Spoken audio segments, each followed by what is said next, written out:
오늘 함께 읽은 이사야 21장에는 바벨론, 에돔, 아라비아 이렇게 세 개 나라에 관한 경고의 메시지가 기록되어 있습니다.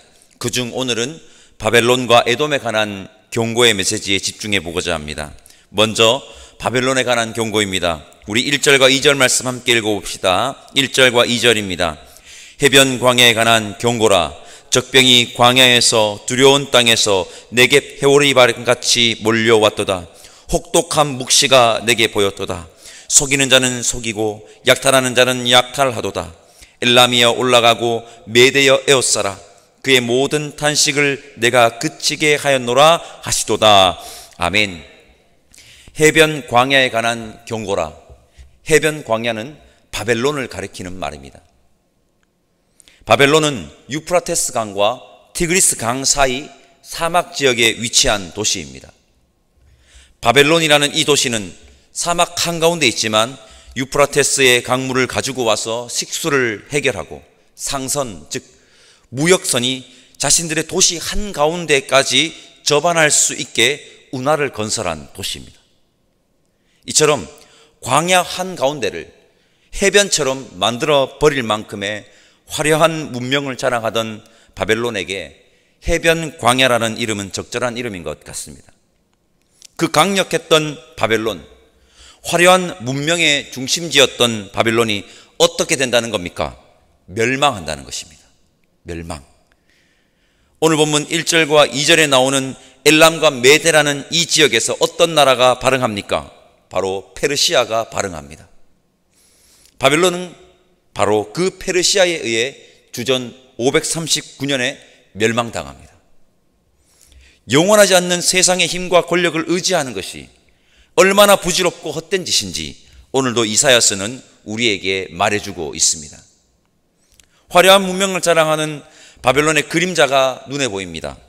그의 모든 탄식을 내가 그치게 하였노라. 강대국이 휘두르는 횡포는 약소국에게 치명타입니다. 바벨론에 의해 압제당하여 고통받던 자들을 그 고통에서, 그 탄식에서 하나님께서 벗어나게 하시겠다는 것입니다. 약자들을 억압하고 횡포를 부리는 것을 하나님은 싫어하십니다. 약자들을 돌보지 않고 오히려 억압하고 횡포를 부린다면 하나님의 심판을 각오해야 할 것입니다. 3절과 4절 말씀 함께 읽어볼까요? 3절과 4절입니다. 이러므로 나의 요통이 심하여 해산이 임박한 여인의 고통 같은 고통이 나를 엄습하였으므로 내가 괴로워서 듣지 못하며 놀라서 보지 못하도다. 내 마음이 어지럽고 두려움이 나를 놀라게 하며 희망의 서광이 변하여 내게 떨림이 되도다. 아멘. 3절과 4절에는 이사야의 마음이 담겨 있습니다.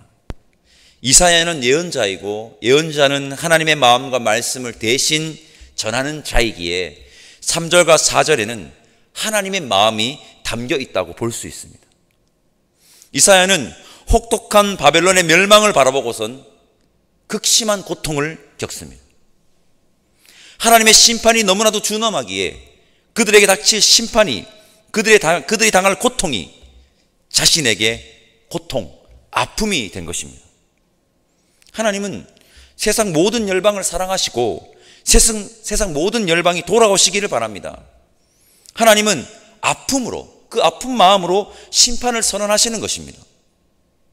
저는 3절과 4절 말씀을 묵상하면서 이런 마음에 감동이 있었습니다. 아파할 줄 아는 그 마음을 가질 때 사명자가 되는구나. 아파하는 마음, 그 마음을 가질 때 진정한 사명자가 된다는 것입니다. 2017년입니다. 청년부를 담당할 때 청년부 지체들과 베트남으로 단기 선교를 갔습니다. 둘째 날 우리는 호치민에서 우리가 사역할 사역지인 빈롱으로 이동하였습니다. 빈롱으로 이동하는 차 안에서 선교사님과 이런저런 이야기를 나눴습니다. 선교사님이 베트남의 인구가 약 1억 명 정도가 되는데 기독교를 믿는 인구가 2%도 채 안 된다라고 하셨습니다. 그 이야기를 듣고 밖을 보는데 수많은 베트남 사람들이 지나가는 겁니다. 오토바이가 얼마나 많습니까? 오토바이 타고 엄청 많은 사람들이 지나다니고 길에도 많이 지나다니는 겁니다. 제가 선교사님에게 이렇게 말했습니다. 선교사님, 1억 명의 2%면 200만 명인데 그러면 나머지 9,800만 명은 어떻게 합니까? 라고 저도 모르게 말했습니다. 그러자 선교사님이 이렇게 말씀하셨습니다. 그 마음이 커지면 선교사로 오는 겁니다. 그 마음이 커지면 선교사로 오는 겁니다. 예언자에게는 하나님의 준엄한 심판이 보입니다. 이따가 살펴보겠지만 그들은 하나님의 준엄한 심판이 임하는지도 모르고 자신들의 영화가 영원할 줄만 알고 흥청망청 살아갑니다. 예언자는 그들이 그 준비한 심판을 피할 수 있는 방법은 단 하나, 여호와 하나님께 돌아오는 것을 알기 때문에 예언자는 끊임없이 그 아픈 마음을 가지고 하나님께 돌아오라고 외칠 수밖에 없는 것입니다. 오늘 이 새벽에 참여한 우리 성도님들에게도 이사야의 그 마음이 있기를 바랍니다.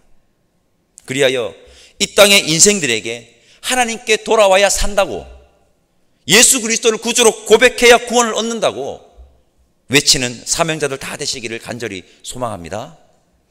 5절 말씀 제가 읽어보겠습니다. 그들이 식탁을 베풀고 파수꾼을 세우고 먹고 마시되 너희 고관들아 일어나 방패의 기름을 바를지어다.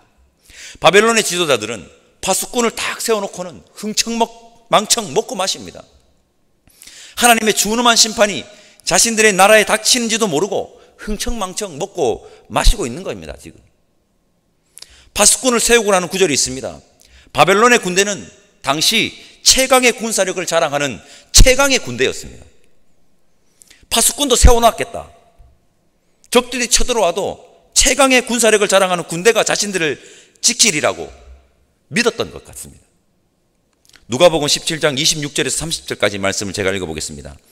노아 때에 된 것 같이 인자의 때도 그러하리라.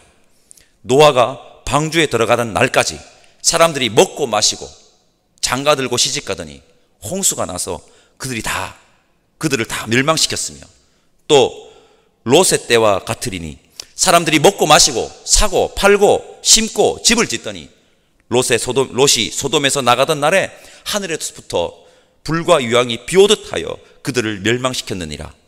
인자가 나타나는 날에도 이러하리라. 아멘.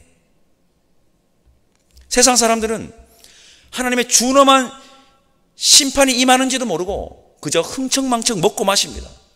그러다가는 멸망을 피할 수가 없다는 것입니다.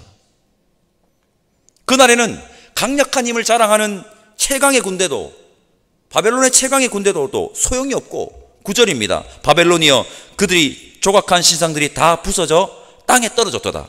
그들이 의지하던 그 우상도 아무 소용이 없습니다. 그들이 살 수 있는 것은, 구원의 기쁨을 누릴 수 있는 방법은 단 하나, 여호와 하나님께로 돌아오는 것. 여호와 하나님께로 돌아와서 여호와 하나님께 피하는 것밖에 없습니다. 우리의 삶은 어떻습니까? 하나님의 준엄한 심판이 있음을 알지 못하는 세상 사람들과 같이 여전히 똑같이 흥청망청 먹고 마시는 것에만 관심을 가지고 있는 것은 아닙니까? 그러다가 낭패를 당합니다. 우리는 깨어 있어야 하고 늘 준비해야 합니다. 고린도전서 10장 31절, 너희가 먹든지 마시든지 무엇을 하든지 다 하나님의 영광을 위하여 하라. 아멘. 먹고 마시는 것까지 다 하나님 영광을 위해서 우리가 신경 써서 해야 한다는 것입니다. 우리가 깨어 있어야 하고 준비해야 하고 먹는 것도 마시는 것도 다 하나님 영광을 위해서 살아가는 자들이 되어야 함을 기억하는 우리가 되면 좋겠습니다. 아무리 화려해도 아무리 강력해도 하나님께 돌아오지 않으면 멸망을 피할 수 없다는 것을 이사야가 선언한 바벨론의 멸망의 예언을 통해서 깨달아 하나님께로 돌아가 하나님께로 피하는, 하나님만 전적으로 의지하는 저 여러분들 다 되시기를 간절히 소망합니다. 두마는 에돔을 가리킵니다. 에돔에 관한 경고를 우리 함께 봅시다. 11절과 12절 말씀 함께 읽어보겠습니다. 두마에 관한 경고라. 사람이 세일에서 나를 부르되 파수꾼이여 밤이 어떻게 되었느냐. 파수꾼이여 밤이 어떻게 되었느냐. 파수꾼이 이르되 아침이 오나니 밤도 오리라. 내가 물으려거든 물으라. 너희는 돌아올지니라 하더라. 아멘. 에돔이 파수꾼, 여기서 파수꾼은 이사야 예언자입니다. 예언자에게 묻습니다. 밤이 어떻게 되느냐는 겁니다. 이사야가 대답합니다. 아침이 오나니 밤도 오리라. 그리고 이사야는 의미심장한 말을 한마디 더 던집니다. 제가 세 번역으로 파수꾼인 이사야가 던진 한마디를 읽어보겠습니다. 묻고 싶거든 물어보아라. 다시 와서 물어보아라. 에돔 역시 약소국입니다. 약소국은 강대국의 압제와 횡포에 치명상을 입게 되어 있습니다. 그래서 약소국은요, 어디에 붙어야 살 수 있을지를 본능적으로 반응하는 것 같습니다.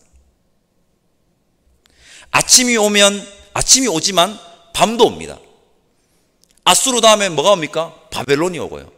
바벨론 다음에 페르시아가 옵니다. 페르시아 다음에 헬라가 오고, 헬라 다음에 로마가 옵니다. 세상의 힘과 권력을 의지해봤자 아무 소용이 없다는 겁니다. 그 나라는 멸망하거든요. 망하거든요. 없어지거든요. 이 나라에 압제당하다가 그 나라가 망하면 아침 희망이 임하는 것 같지만 이내 더한 놈이 온다는 겁니다. 진정한 구원을 원한다면 다시 와서 물어보라고 이사야는 말합니다. 다시 와서 물어봐라. 이사야의 대답은 무엇일까요? 여호와 하나님만 의지해야 한다는 겁니다. 다시 와서 물어보면 이사야는 분명히 그렇게 얘기할 것입니다. 성도 여러분, 여호와 하나님만 의지하라. 이것이 우리 인생의 답입니다. 이 답밖에 없습니다. 다른 답이 없습니다. 다른 답 찾지 마십시오. 이사야가 다시 와서 물어보라고 하는데 여러분들도 한번 물어보십시오. 그 물어보는 것이 뭡니까? 하나님의 말씀이 성경을 펴고 들고 한번 읽어보십시오. 뭐라고 답을 할까요? 답은 하나, 여호와 하나님만 의지하라는 것입니다. 성도 여러분, 멸망에 대한 심판의 메시지를 통해 이사야 예언자가 우리에게 말하는 것은 분명합니다. 역사의 주관자는 여호와 하나님이시니 헛된 세상의 권력과 힘을 의지하지 말고, 헛된 세상의 권력과 힘을 의지하다가 낭패 당하지 말고, 더한 놈 만나지 말고 여호와 하나님께로 돌아와 여호와 하나님만 전적으로 의지하라는 겁니다. 여러분, 전적으로가 중요합니다. 여호와 하나님만 전적으로 의지하는 저와 여러분들 되시기를 오늘 새벽에도 간절히 소망합니다. 기도하겠습니다. 하나님, 감사합니다. 오늘도 우리는 이사야 말씀 앞에 섰습니다. 하나님의 준엄한 심판이 있음을 오늘 새벽에도 말씀을 통해 분명하게 깨닫게 하시니 감사합니다. 열방은 자신들의 화려함과 힘을 자랑하지만 그들 역시 자신들의 화려함과 그 힘으로 하나님의 준엄한 심판을 피할 수 없다는 것을 또한 알게 하시니 감사합니다. 우리가 살 수 있는 유일한 방법은, 구원을 누릴 유일한 방법은 여호와 하나님만 전적으로 의지하는 것임을 기억하고 여호와 하나님만 전적으로 의지하는 열방을 향해 하나님께 돌아와야 살 수 있다고, 진정한 구원의 은총을 누릴 수 있다고 외치는 사명자들이 오늘 여기 모인 우리 모두이기를 간절히 소망하고 감사드리며 예수님의 이름으로 기도드립니다. 아멘. 하늘에 계신 우리 아버지, 아버지의 이름을 거룩하게 하시며 아버지의 나라가 오게 하시며 아버지의 뜻이 하늘에서와 같이 땅에서도 이루어지게 하소서. 오늘 우리에게 일용할 양식을 주시고 우리가 우리에게 잘못한 사람을 용서하여 준 것 같이 우리 죄를 용서하여 주시고 우리를 시험에 빠지지 않게 하시고 악에서 구하소서. 나라와 권능과 영광이 영원히 아버지의 것입니다. 아멘.